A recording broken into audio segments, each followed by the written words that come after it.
Hey guys, it's Chris from Patient Centered Training, and today's video is a little bit of a different topic.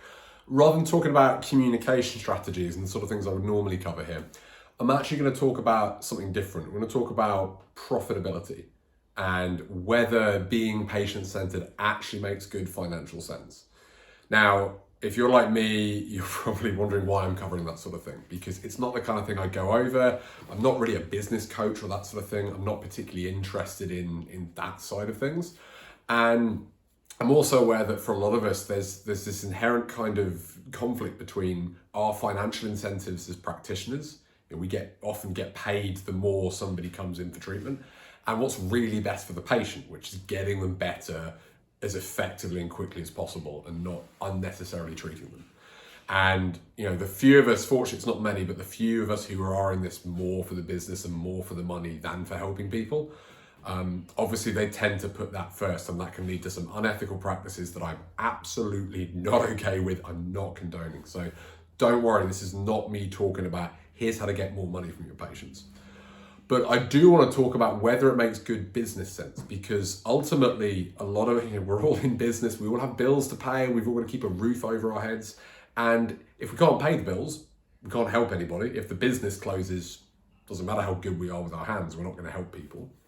And also, it's one thing that if you're just starting out in practice to believe that, well, I'll never make loads of money like those unethical people. There's a bit of a ceiling I'll hit, I'll only be able to earn so much. It's one thing to think that, okay, I might hit a limit one day. It's another thing if you're already in a successful, busy practice and you're seeing lots of patients and you're worried that you're going to take a hit. And I often get this with people who are in very busy practices. They want to get better results for their patients. They want to put their patients first. They want to learn more about this. But they're worried that what I'm going to recommend they do is going to eat into their profits. They think, oh, am I going to have to spend much longer with patients? Am I going to have to cut down the number of patients I see per day? These sorts of things. And it's a common concern. And ultimately, it's going to be a very tough sell for me to talk somebody into doing things that's going to reduce their income. Now, the reason I wanted to talk about this today is an email landed in my inbox this morning. It was particularly interesting. It was from a colleague who studies a lot and he researches on empathy and the effects of empathy in patient-centered care. And he sent me a link to a study. It's a review of whether being patient-centered is actually good for business. Because especially in the wider healthcare world, if we want to try and convince bigger health centers and hospitals and NHS to take it up, there's got to be a financial argument there, because there's only so many resources they have.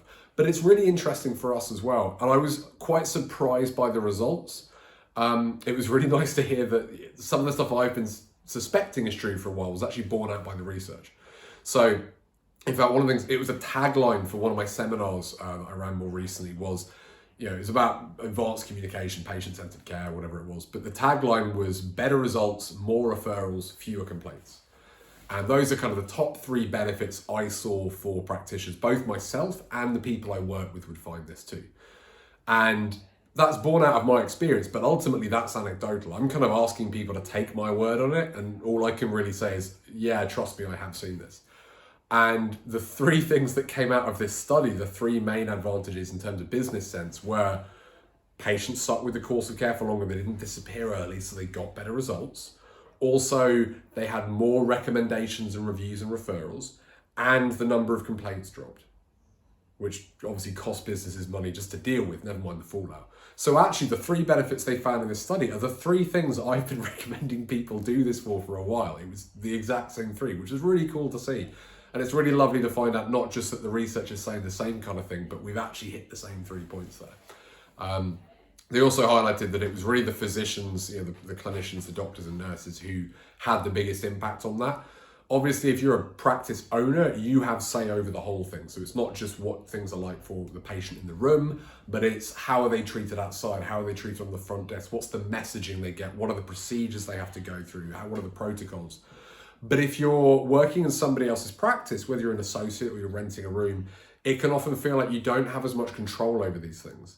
And maybe you and your boss don't see eye to eye on what would be best for the patients, and you can't control all of that. But what they did find was that the biggest impact on the patient's perceptions by far were the clinicians.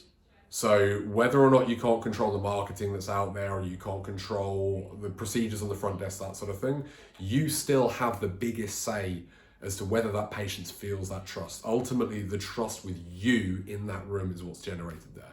And that's what's going to generate the majority of those benefits too. So is patient-centered care profitable? Yes. There doesn't have to be this sort of false dichotomy of, oh, I either make a lot of money or I sleep well at night. I'm not saying you have to go out and make a lot of money. I'm sure a lot of you are making a good income. You're happy with that as well. That's great. But the message I want to get is that you can align your financial interests with the patient's best interests. It doesn't have to be an either or. It doesn't have to be you accepting a sort of artificial limit on it, or you feeling like, oh, if I make more money, that would mean I'm not patient-centered. I'm not money-centered, but we deserve to be rewarded for what we do. We have to make an income. And too often I see practitioners who want to be patient-centered, artificially putting a limit and assuming that people who earn more than they do are obviously not doing it ethically. And it's one thing to put a limit where you're happy with, but a lot of these people deep down would really like to earn a bit more money if they could. They just think they don't know, that they can't do that ethically. And the answer is that's not true. And I feel for those people, because what often happens is they can then build up a little bit of resentment, and then people tend to get a bit jaded and a bit fed up, and they're frustrated with all these patients who don't understand, and work becomes a slog. It becomes a grind, something to get through, rather than something you get to go and enjoy, which isn't something that this study looked at so much, but I've seen this for a long time. The research bears this out, that if you practice in a truly patient-centered way, not just you ask your patients what they'd like, but you really get the philosophy, practice is so much more rewarding for you. My job satisfaction really shot up. Like, I'm a second-gen chiropractor. I love chiropractic. I've always loved what we do. But when I really got this, that job satisfaction kicked up a whole gear, and it stayed there for years since then. It wasn't a temporary boost like we all get after a seminar sometimes. It's been sustainable. So basically, to cut a long story short, yes, you can practice in a patient-centered way and make a good income. It can be both. It doesn't have to be either or, as well as you just enjoying life in your practice much more. So hopefully that's been reassuring for some of you if you've kind of worried there is this choice you have to make at some point. I'd love to hear your thoughts on this though. Comment, drop me an email, get back to me however you like. If you want a bit more guidance on this as well, something I've been doing lately with a friend of mine, Rob Pape, who's a mentor of mine as well, is we put together a little mentorship program. It is the least expensive way to work with either of us by far. It's £10 a month. You can stop after a month if you like. And you can get access to us. You can ask us questions. We can go through, help you with tricky cases or situations. And you get access to all the recordings as well. So other people's questions, we can all learn from each other. It's a very inexpensive CPD. And like I said, it's the cheapest way that you can work with either of us at the moment. I won't go through it all. I'll pop the links for anyone who's interested below. But yeah, as always, any questions, let me know. Otherwise, I'll catch you soon for another video. All right, take care, guys.